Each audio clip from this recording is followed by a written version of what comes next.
हरिहंत सिद्ध सूर्य उपाध्याय साधु सर्व अर्थ के प्रकाशी मांगलिक उपचार।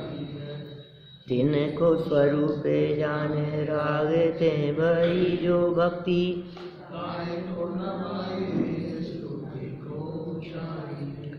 धन्य धन्य तिन ही थे काज सब आज भय। कर जोड़े बारे बारे वंदना हमारी है। मंगल कल्याण सुख ऐसो हम चाहते हैं।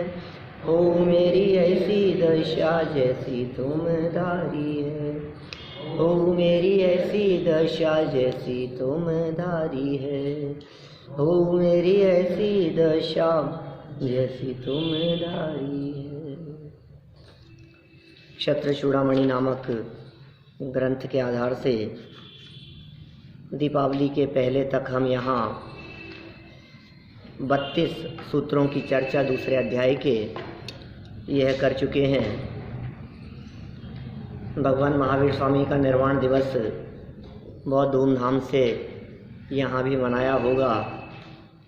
हमने भी मंगलायतन में 5-6 दिन शिविर के माध्यम से वो बड़ा आयोजन करके बहुत सुंदर रीति से मनाया। फिर वहाँ से वापस लौटते हुए मथुरा का एक कार्यक्रम था और कुछ दिन के अंतराल बाद आज हम वापस यहाँ प्रकरण को शुरू कर रहे हैं। पिछला प्रकरण आप सभी को ख्याल में होगा, इस उम्मीद से मैं यहाँ आगे बढ़ रहा हूँ। पेज नंबर 148 क्षत्र चूड़ामणि ग्रंथ, दूसरा अध्याय, श्लोक नंबर 33 नंबर का यह श्लोक है। चर्चा चल रही थी गुरुओं के संदर्भ में। प्रकरण लगातार नीति के बताए जा रहे थे। गुरु को देखकर, गुरु के सरल हृदय को देखकर जीवेंद्र कुमार का चित्त अत्यंत प्रफुल्लित हुआ, प्रसन्न हुआ। मन में बहुत प्रसन्नता का भाव जागृत हुआ कि अरे कितने सरल हैं हमारे गुरु, और जो महिमा पहले शिक्षा प्राप्ति के दौरान उसके हृदय में थी, मानो वो महिमा और अधिक बढ़ गई हो। गुरु शिष्य का परस्पर में परिचय हुआ। गुरु कैसे होते हैं और सच्चे शिष्य कैसे होते हैं, इनकी भी हमने अपेक्षित विस्तार से चर्चा की। हमारे गुरु मुक्ति के साक्षात कारण होते हैं। माने गुरुओं के बताए हुए मार्ग पर यदि ये व्यक्ति चले तो मोक्ष की प्राप्ति करे। लेकिन गुरु कौन, इसकी भी चर्चा हुई यहाँ कि वे सच्चे गुरु किस प्रकार के होते हैं। न केवल गुरुओं की चर्चा की, उन गुरुओं के योग्य शिष्य कौन हो सकते हैं उसकी भी विस्तार से चर्चा हुई। गुरु कैसे हो सकते हैं इसकी चर्चा हमने 1 दिन की थी, और शिष्य कैसे होने चाहिए इसकी चर्चा हमने 2 दिन की है। माने कुल मिलाकर के अपने आप को तलाशने और तराशने की ज़रूरत है। हम कैसे हैं और हमें कैसा होना है, कैसा बनना है, ये संपूर्ण द्वादशांग में जिनवाणी आत्म कल्याण और अपने सुधार के लिए ही है। देखिए, जो व्यक्ति गुरु से द्रोह करता है उसकी विद्या का नाश हो जाता है। यह बात इस आगामी श्लोक में कह रहे हैं। गुरु द्रोहां गुण को वा कृतघ्नानां न नश्यति। विद्यापि विद्युदाभास्यात् मूलस्य कुतः स्थिति। नीतिकारों का श्लोक है। गुरु से द्रोह करने वाले, गुरु से विद्रोह करने वाले, कृतघ्नी उपकार को भूलने वालों का कौन सा गुण नष्ट नहीं होता है क्या? जो व्यक्ति गुरु से विद्रोह करते हैं उनका कौन सा गुण नष्ट नहीं होता, अर्थात सभी गुण नष्ट हो जाते हैं। उन लोगों की विद्या भी बिजली के समान क्षण स्थायी होती है। ठीक ही है, जड़ रहित वृक्ष की स्थिति कैसे हो सकती है? नहीं हो सकती। जिस तरह से जड़ें खत्म हो जाने पर वृक्ष टिक नहीं सकता, जड़ें नष्ट हो गई, अब वृक्ष नहीं टिक सकता है। वृक्ष के टिकाए रखने के लिए जड़ें मजबूत होनी चाहिए। इसी तरह यहाँ बात कह रहे हैं कि गुरु से विद्रोह करने वाला व्यक्ति, उसने अपनी जड़ें हिला दी। जितना जो कुछ सीखा है वो तो गुरु के माध्यम से सीखा है ना, मूल तो वहाँ है। जो कुछ भी सीखा है वो मूल तो वहाँ है। अब गुरु से किया विद्रोह। गुरु से विद्रोह का अर्थ गुरु की बात को स्वीकार नहीं करना, गुरु की बात को मानना नहीं, गुरु की बातों में उल्टे सीधे तर्क वितर्क करना, गुरु के प्रति बहुमान का भाव न आकर मैं नहीं मानता, क्या अब मेरे से तो नहीं हो सकता, अब कह दिया तो क्या हो गया, अब वो कह रहे होंगे, अब कह तो रहे हैं वो, लेकिन ऐसा नहीं होता वैसा। अभी वहाँ भी मंगलायतन में भी काफ़ी चर्चा इस संबंध में हुई। ब्रह्मचारी समत प्रकाश जी ने भी इस संबंध में काफ़ी प्रकरण लिए। माने गुरुओं के प्रति किस तरह का बहुमान का भाव होना चाहिए। आपको पता नहीं है गुरु के हृदय में क्या चल रहा है, आपको पता नहीं है वे गुरु क्या, उनको फ्यूचर दिख रहा है, आपको वर्तमान में कष्ट दिख रहा है, लेकिन वे आपका जीवन निर्माण करने वाले हैं। इसलिए गुरु की बातों को अंध होकर के स्वीकार किया जाए कि साहब अंध भक्ति तो हमारे यहाँ है ही नहीं, हमारे यहाँ जैन दर्शन तो परीक्षा प्रधानी है। आप कह रहे हो अंध होकर के गुरु की बातों को स्वीकार करें कि हाँ ऐसा ही कह रहे हैं, लेकिन अंध होकर स्वीकार करने के पहले गुरु का पक्का निर्णय कर लेना। समझ में आ रही है बात?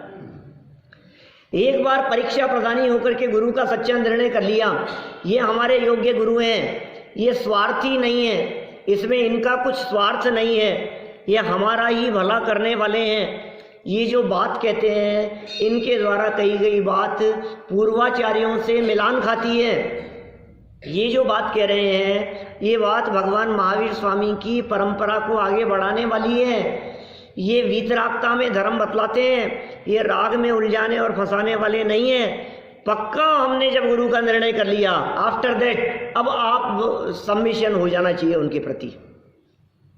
क्या माने अब जो गुरु कह रहे हैं, अब ये मत सोचना कि यार ये तो कह रहे हैं ये छोड़ने के लिए, अभी इन्होंने तो कह दिया छोड़ दो, मैं फंस जाऊंगा जबरदस्ती। नहीं, कोई नो ऑब्जेक्शन, जो कह दिया है उसे स्वीकार करो, श्रद्धा से स्वीकार करो, बहुमान से स्वीकार करो, विद्रोह नहीं करना किसी भी बात में, गुरु की गलतियां नहीं निकालना। क्या यहाँ तो वो भी चूक गए, नहीं, इस मामले में मैं नहीं स्वीकार करता उनकी बात को। तुम भैया तुम जानते नहीं हो, गुरु गुरु ही होते हैं। देखें जरा सरल अर्थ के बाद क्या कहते हैं, सरल अर्थ पढ़ें पहले। अखंडी का तो विद्रोह कर सकते हैं, वो गुरु ही नहीं है ना, गुरु के निर्णय में पहले बात आ गई ना, बाद में पता लगा। हाँ बहरूपिया था, हाँ वो गुरु नहीं थे, तो बहरूपिया हो सकते हैं, वेशधारी हो सकते हैं, जिन्होंने वेश बाहर में धारण किया हुआ हो, अपने आप की प्रशंसा के लिए भी और जगत के जीवों को ठगने के लिए भी। ऐसे ऐसे जगत में कई मिल सकते हैं इस तरह के, किसी का नाम लेकर के उल्लेख करना जरूरी नहीं है, अपने मन में समझना और स्वयं व्यक्तिगत निर्णय की बात है भाई, ये तो समाज की बात नहीं है। व्यक्तिगत निर्णय करो आपको किन के बताए हुए मार्ग पर चलना है, आप व्यक्तिगत निर्णय करो कि हम इनकी बात मान रहे हैं, ये हैं कैसे, इस बात को आप पहले गहराई से समझ लीजिए। देखिए सरल अर्थ, जैसे जड़ रहित वृक्ष खड़ा नहीं रह सकता, बिना जड़ के कहाँ खड़ा रहेगा वो वृक्ष, वह गिर पड़ता है, नष्ट हो जाता है। वैसे ही गुरु से द्रोह करने वाले कृतघ्न जीवों के सभी गुण नष्ट हो जाते हैं, उनकी विद्या भी बिजली के प्रकाश के समान देखते देखते ही क्षणध्वंसी होती है। बिजली के प्रकाश के समान बिजली तो चमकी और नष्ट हो गई, और यदि सिर्फ बिजली हटा करके प्रकाश की बात करूं तो प्रकाश के समान देखते ही देखते नष्ट हो जाती है। जैसे सूर्य का प्रकाश बहुत दिखाई दे रहा है और देखते ही देखते अभी इस शीतकाल के मौसम में अभी तो बहुत दिन दिख रहा है और देखते ही देखते 10-15 मिनट में एकदम और रात हो गई। ये क्या हुआ?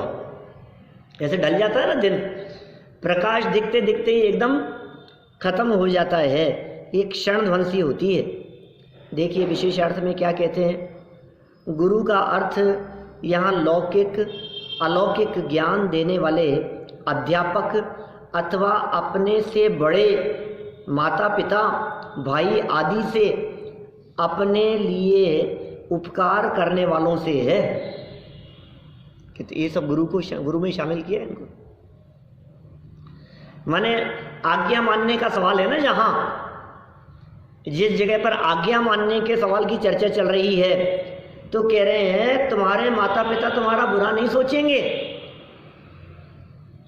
वो भले ही तुम्हारे को ये कह रहे हैं, सुबह डांट करके भी कोई बात कह रहे हैं, यहां तक कि पिटाई करके कोई बात कह रहे हैं, चांटा लगा करके कोई बात कह रहे हैं, उसके बावजूद भी वे तुम्हारा उपकार ही करना चाहते हैं। उनके मन में कोई स्वार्थ नहीं है। कितनी बातें कह दी। लौकिक गुरु का अर्थ क्या? लौकिक ज्ञान देने वाले। लौकिक ज्ञान देने वाले भी हो सकते हैं। स्कूल में पढ़ाने वाले अध्यापक कक्षा में खड़ा कर दिया, डांट दिया, बाहर खड़े रहो, क्लास से निकल जाओ, 2 दिन मत आना। वो जो सजा दे रहे हैं, जो भी पनिशमेंट दिया जा रहा है, वो शिष्य के सुधार के लिए दिया जा रहा है, द्वेष बुद्धि से नहीं। उस पनिशमेंट में भी उनकी करुणा छिपी हुई है, उस डांट में भी उनका वात्सल्य छिपा हुआ है। लौकिक विद्या देने वाले और अलौकिक ज्ञान देने वालों की तो बात ही क्या है। ऐसे हमारे दिगंबर गुरुओं की बात करो, हमारे विद्वानों की बात करो, उपकारी लोगों की बात करो, दोनों आ गए, लौकिक विद्या देने वाले और अलौकिक विद्या देने वाले। और अपने से बड़े माता पिता, माता पिता तो नियम से बड़े ही हैं, बड़े भाई, हमारे बड़े भाई हैं। अरे नहीं साहब, भाइयों का तो हाल ही खराब है। क्या आप कहाँ बड़े भाइयों की बात कर रहे हो? घर घर में झगड़े हो रहे हैं, बड़े भाई साहब के कहने में आ जाए तो समझ लो फिर तो घर ही छोड़ना पड़ जाए, हमारे वो सारा हड़प लेंगे। नहीं भाई, वो प्रसंग नहीं है। यहाँ तो शिक्षा और उपदेश देने संबंधी बातें है, धन के बंटवारे संबंधी बात नहीं चल रही है। वो जो बात कह रहे हैं, और विशेषकर ये बात विवाह के बाद की बात मत समझना, उसके पहले की बात समझना।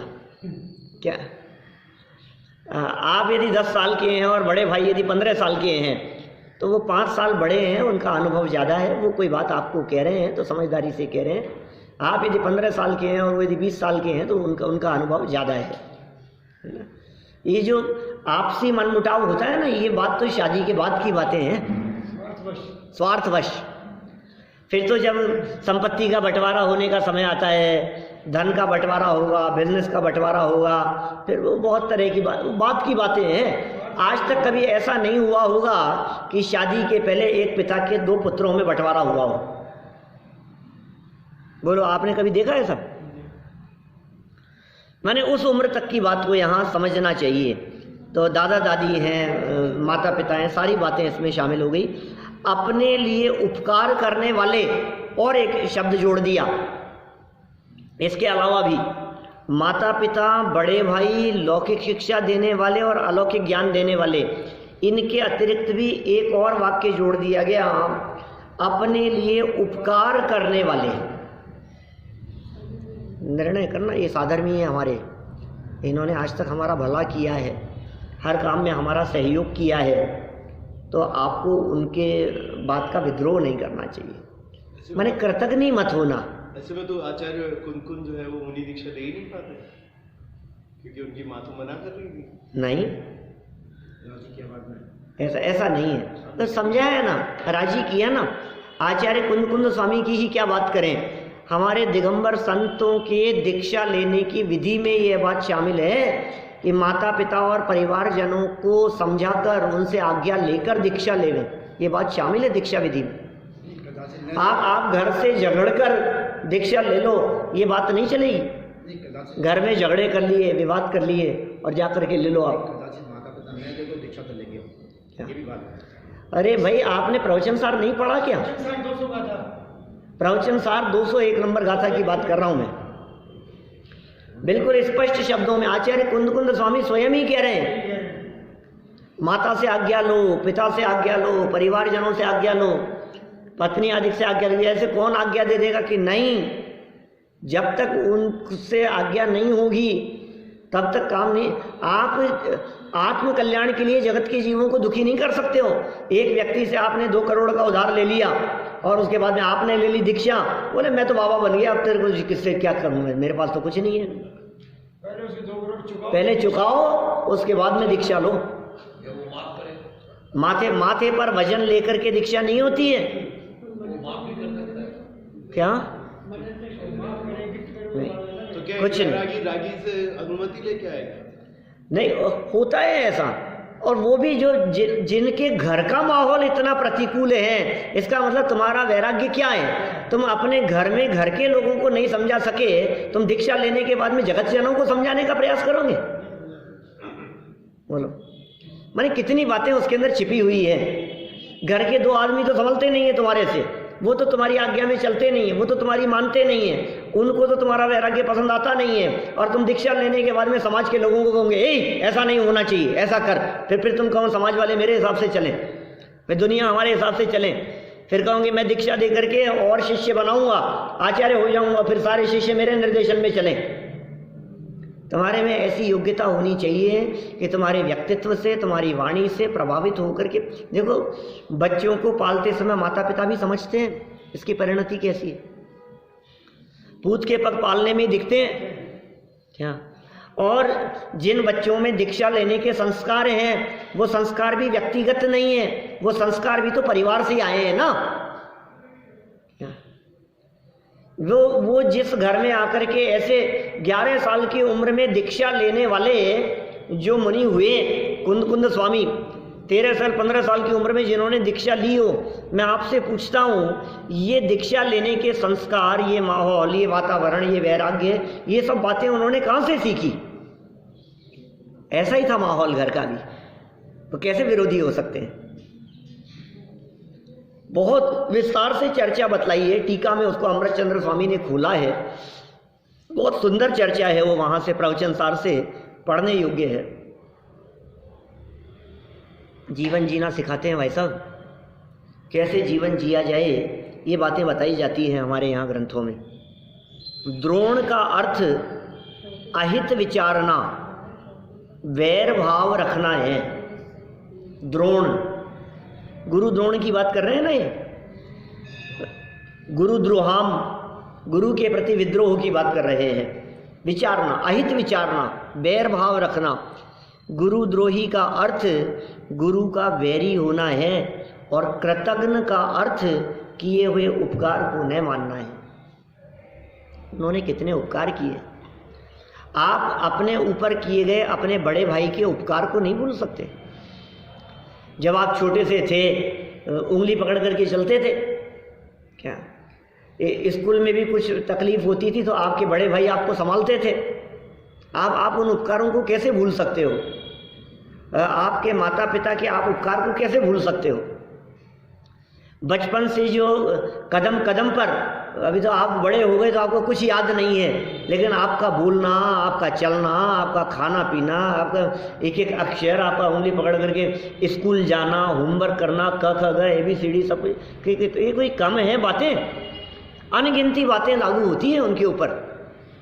तो ये कह रहे हैं, और अपने जो गुरुजन हैं उन्होंने जो सिखाया है आपको, गुरुओं ने जो आपको बातें सिखाई है, उनके उपकार को न मानना और उपकार को भूल जाना, बोले कृतज्ञ है कि ये हुए उपकार को भूल गया है, देखो कुछ होश नहीं है। अपने गुरुओं के उपकार को न भूलें। कृतज्ञ का अर्थ किए हुए उपकार को न मानना है। गुरुद्रोह व कृतज्ञ पने का भाव अति तीव्र कषाय रूप परिणाम है।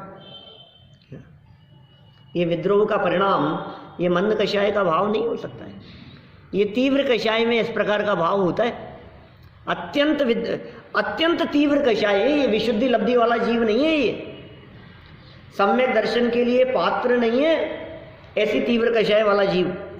तीव्र कषाय के निमित्त से ज्ञानावरणादि घाती और अन्य पाप कर्मों का अधिक स्थिति अनुभाग वाला कर्म बंध होता है, और जब इस कर्म का उदय आएगा तब नियम से ज्ञान भी हीन और कम होगा। ओहो, ये देखो कि साहब क्या बात कर रहे हो, गुरुओं के प्रति विद्रोह करने से कौन सा ज्ञान कम हो जाएगा, क्या फर्क पड़ता है, कर लिया तो कर लिया, उपकारी का उपकार नहीं माना तो नहीं माना। ये सुनो भाई, आपकी जो तीव्र कषाय है, इस तीव्र कषाय के निमित्त से ज्ञानावरणादि का घात होगा, घाती कर्म, ज्ञानावरणादि घाती कर्म और अन्य पाप कर्म, उनका स्थिति अनुभाग ज़्यादा होगा। करो आप, कोई दिक्कत नहीं है। वर्तमान में थोड़ा पुण्य का उदय चल रहा है इसलिए आपकी सब बातें चल रही है, लेकिन जैसे ही इस पाप कर्म का उदय आएगा तब कैसी प्रतिकूल परिस्थिति बनेगी। आखिर तीव्र कषाय के वर्तमान परिणामों से पाप कर्म की स्थिति अनुभाग तो बढ़ते ही हैं। पूर्व के बंधे हुए पाप कर्म, उनकी स्थिति और अनुभाग बढ़ेंगे, और वर्तमान में किए जा रहे पाप वो भी अधिक स्थिति और अधिक अनुभाग वाले बनेंगे। स्थिति मतलब टाइम पीरियड, लंबे टाइम पीरियड के लिए कर्म बंधा, और अनुभाग मतलब फल देना, ज़्यादा फल देने वाले वो हुए, तो स्थिति भी ज़्यादा पड़ी। किसकी? पुण्य की नहीं, पाप की। माने समझ लीजिए फ्रैक्चर हो गया, अब फ्रैक्चर हो जाने पर जो हड्डी टूटी है वो हड्डी आपकी 21 दिन में जुड़ेगी कि 3 महीने में जुड़ेगी, ये स्थिति है। क्या समझ रहे? और 3 महीने बाद में भी उसका ऑपरेशन करना पड़ा, फिर 6 महीने और खिंच गए। ये क्या हुआ? ये बोले ये वो जो पाप कर्म था ना, उस पाप कर्म का टाइम पीरियड जो 21 दिन में आकर के नष्ट हो जाने वाला था, जो 7 दिन का पट्टा हल्का सा बंद करके और निपटने वाला था, वो 7 महीने तक खिंच गया। ये स्थिति खिंच गई उसकी। ऐसे फल देने में जो इतना मंद था, जो बर्दाश्त योग्य दर्द था, जो बर्दाश्त योग्य तकलीफ थी, वो अनुभाग कम था। अब तकलीफ इतनी बढ़ गई कि वो बर्दाश्त के बाहर हो गई, ये उसका अनुभाग ज़्यादा मिल रहा है। तो तीव्र स्थिति और तीव्र अनुभाग वाला कर्म बंद होता है। सावधान रहना, कषाय के परिणामों से सावधान रहो। देखो, संसार दशा है, गृहस्थ दशा है, क्रोध का परिणाम, तीव्र कषाय का परिणाम, अभिमान मायाचारी लोभादिक के परिणाम। कषाएं तो सारी बैठी हुई है, कषाएं कोई चले थोड़ी ना गई है कुछ भी, तो ये तो सब आती है, भाव तो आएंगे, लेकिन वो लंबे नहीं खिंचे। इधर आपका कषाय परिणाम लंबा खिंचा और उधर स्थिति लंबी बढ़ती जा रही। आप समझ रहे हैं? अभी मैं इस कषाय परिणाम से उस स्थिति का कंपैरिजन करूं तो मैं ऐसा कह सकता हूं, 1 मिनट का कषाय परिणाम इक्वल टू 1 साल का स्थिति बंद। मोटा वैसे समझो आप, तो समझ में आएगी। 1 मिनट का कषाय परिणाम और 1 साल की स्थिति। 5 मिनट का आपका कषाय भाव लगातार चला 5 मिनट तक, तो 5 साल की स्थिति। लगता है क्या कह रहा हूं मैं तो पौराणिक उदाहरण के आधार पर उस बात को घटित कर रहा हूँ। ऐसा कुछ होता नहीं है, तो कर्मों का तो चाल अपने हिसाब से चलती है, हमारे हिसाब से नहीं चल रहे हैं। लेकिन 22 मिनट के लिए जिन प्रतिमा दर्शन से वंचित रखा था अंजना ने अपनी जेठानी को, कितनी देर के लिए? 22 मिनट के लिए। और 22 मिनट की स्थिति कितनी पड़ी उसके? 22 वर्ष। क्या 22 है? 1 मिनट 1 वर्ष के बराबर हो गया। ये तो ऐसा नियम नहीं चलता है। ये तो मैं तो इतना अपने बुद्धि में समझ में आया ना कि भैया तुम कर क्या रहे हो। 24 घंटे तक यदि आपने कोई कषाय किसी के साथ में पाली रखी, समझ लो आप गुस्सा किया 24 घंटे तक, तो वो 24 घंटे का गुस्सा हो सकता है आपको कभी 24 साल तक परेशान करे। ज्यादा हो गया, सागरों तक की बनती है स्थिति। क्या 24 साल नहीं करे तो 24 महीने परेशान करे आपका 24 घंटे का काम। कोई सावधान रहो भाई, कषाय को खींचो मत, कषाय को लंबी मत करो। उसका स्थिति भी कम हो और उसका अनुभाग भी कम हो, इसके लिए वर्तमान परिणामों को संभालो, अपने भावों को संभालो। क्या भैया, हाँ मैं जान रहा हूँ, मैं ये बैठे बैठे सोच रहे हैं कि काश भाभी आती आज प्रवचन सुनने। मन में ये चल रहा है आज ही वो नहीं आई और आज ही ये कह रहे हैं ऐसी बात। सब पता लग रहा है, कोई बात नहीं, रिकॉर्डिंग सुना दो ना आप। तो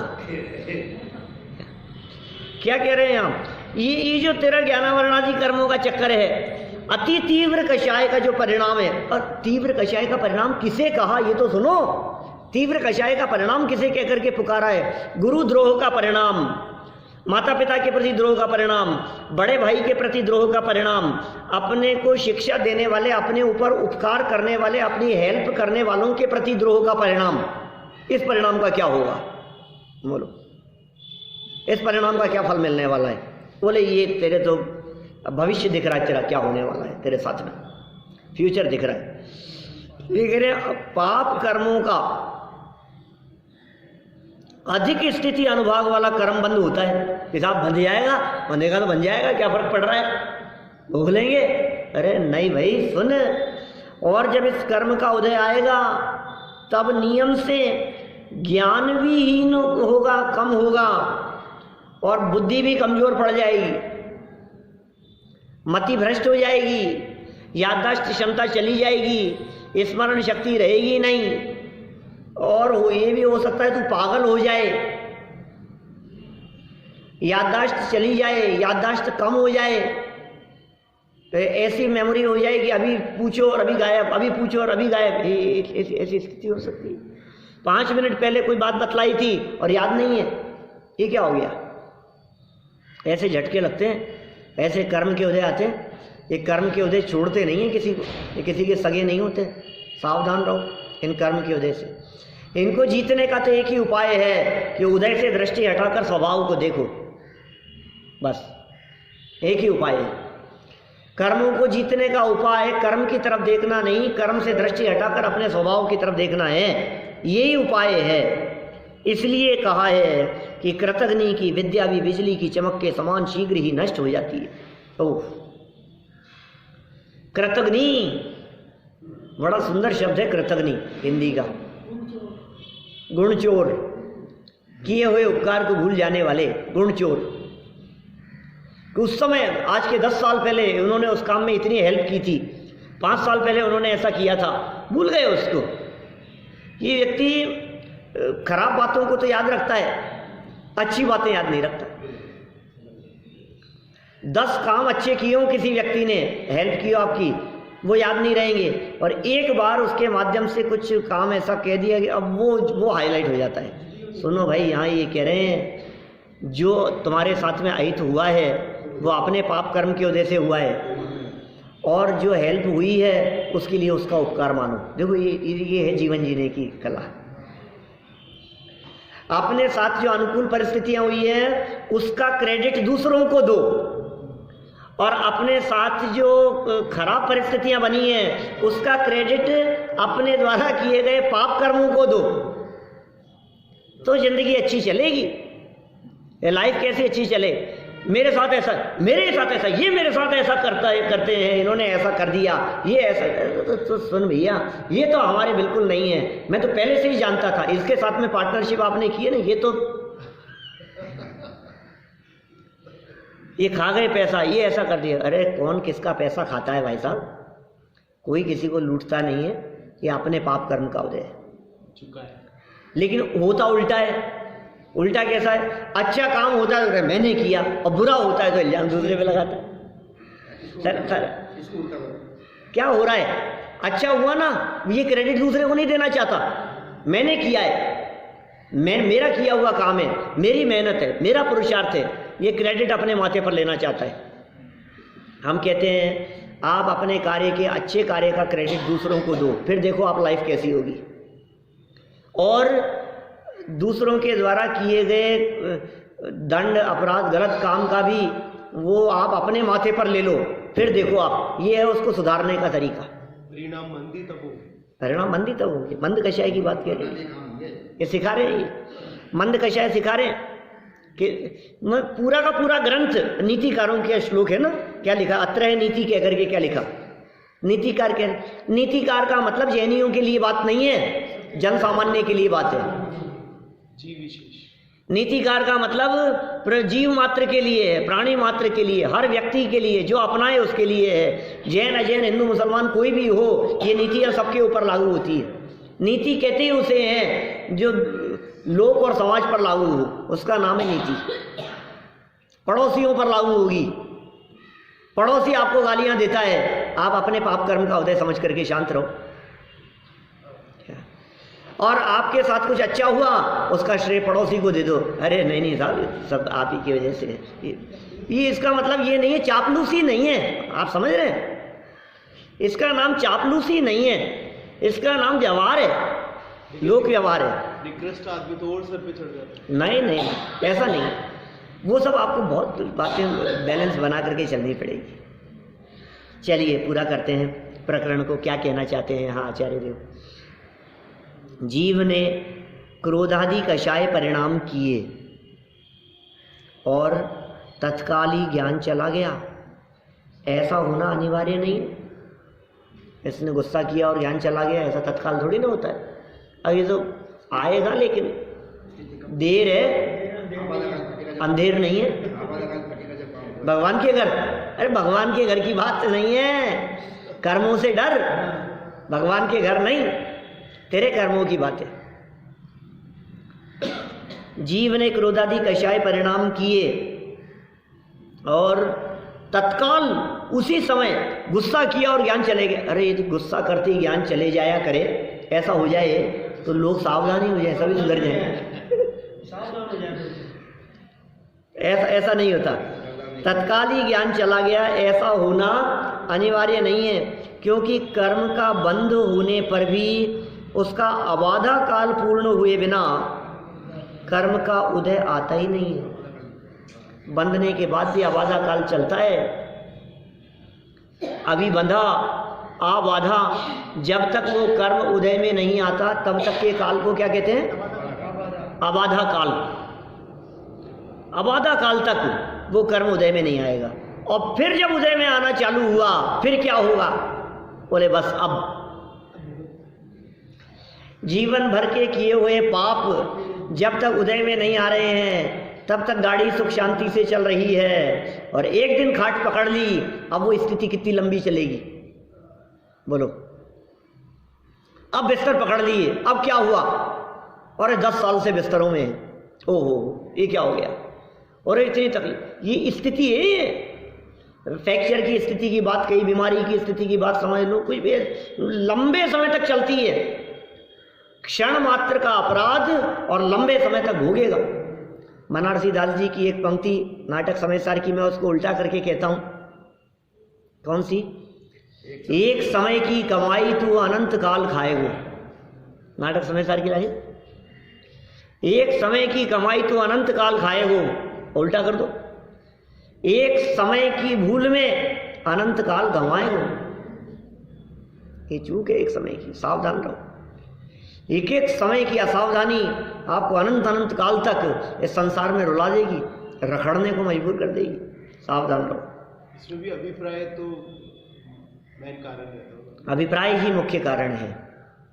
वर्तमान परिणाम जब हम कहते हैं, टोटरमल जी जब बार बार में परिणाम संभालने की बात कहते हैं, तो वहाँ अभिप्राय ही मान करके चलना चाहिए। देखिए, क्योंकि कर्म का बंध होने पर भी उसका अबाधा काल पूर्ण हुए बिना कर्म का उदय आता ही नहीं है।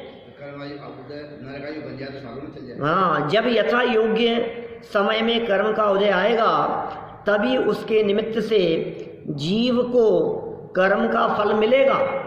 ज्ञान कब? अरे साहब तुमने कहा था गुस्सा करने से चले जाता है ज्ञान, तुमने कहा था गुरु द्रोह करने से ज्ञान चला जाता है, गया नहीं देखो हमारा तो इंतजार कर थोड़ा सा जाएगा। ये आवादा काल पूरा होने दे, ये ज्ञान जाएगा। सर्वज्ञ कथित कर्म की प्रक्रिया को भी यथार्थ जान लेना चाहिए। सर्वज्ञ भगवान के द्वारा कही गई जो ये कर्म प्रकृतियाँ है, कर्म बंधन की प्रक्रिया है, उसे भी यथार्थ जान लेना चाहिए।